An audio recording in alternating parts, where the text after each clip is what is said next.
In the early history of America, race was not just a social construct, it was a weapon used to create a rigid hierarchy, one that would shape the course of history, create enduring divisions, and lead to a racial caste system that persists to this day.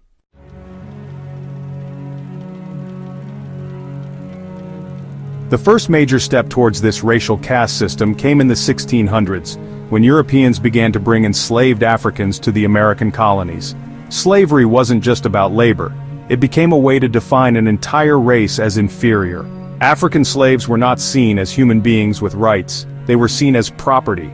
In Virginia, laws like the 1662 law of Partus Sequitur Ventrem made clear that once an African was enslaved, their children would also be enslaved, creating a generational cycle.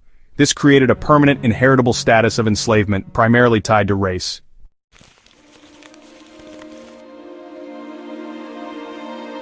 By the 1700s, the laws were set in stone.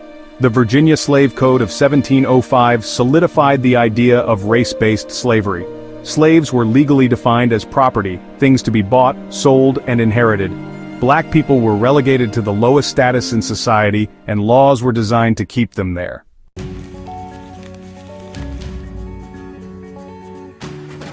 To maintain this system, laws were passed to prevent racial mixing. In Maryland, a 1664 law made interracial marriage illegal, ensuring that the status of black people as enslaved would not be diluted.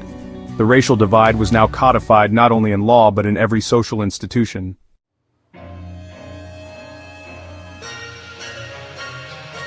Racial slavery wasn't just about labor, it was about creating a permanent underclass. The black people in America would be enslaved for life, their status inherited by their children. Meanwhile, the white colonists, even the poorest among them, were afforded privileges simply because they were white.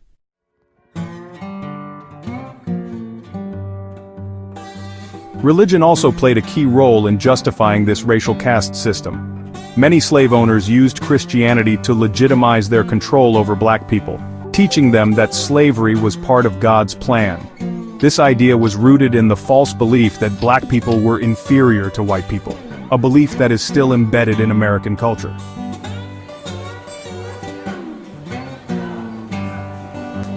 As the nation expanded, so did the racial caste system.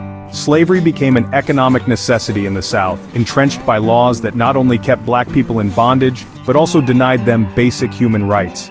By the time of the Civil War, the racial caste system was so ingrained that it seemed impossible to challenge.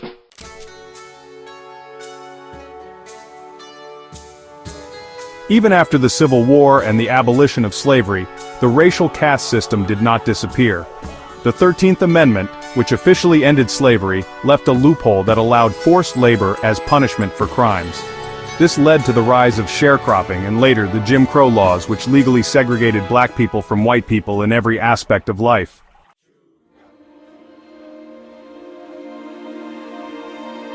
Today, the legacy of America's racial caste system is still felt.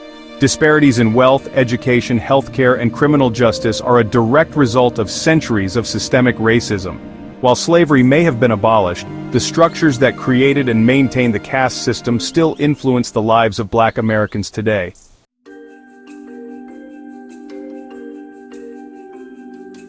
Understanding the history of America's racial caste system is the first step toward dismantling it. By acknowledging the deep roots of racial inequality, we can begin to work towards a more just and equitable future for all.